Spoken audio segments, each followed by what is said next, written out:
काळामध्ये दोन वाघ होते. त्या वाघांना बघून कुत्री सुद्धा भीत नव्हती. त्यावेळी त्या संशोधकांना विषय केला, वाघांना बघून कुत्री जर भीत नसतील तर हा वाघ कसला. त्यावेळी त्याचं जेव्हा पुनर्स्थापन झालं त्यावेळी त्यांनी तो विषय काढला.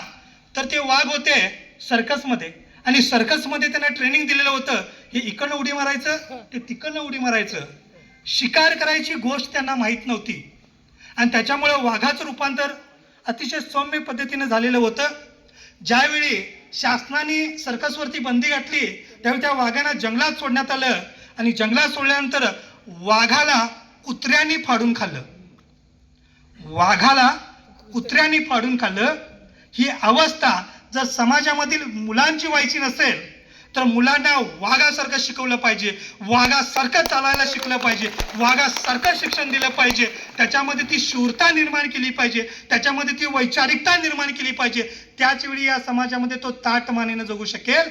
नाहीतर येत्या काळामध्ये जी गरिबी आणि श्रीमंती ही जी दरी निर्माण होणार आहे त्याच्यामध्ये श्रीमंतांना मी आव्हान करतो, तुमच्या मुलाला ही गरिबांची कुत्री फाडून खाल्ल्याशिवाय सोडणार नाहीत. याचा विचार करणं काळाची गरज आहे. मित्रांनो, आज कोणताही पेपर आपण जर उघडला तर पेपरमध्ये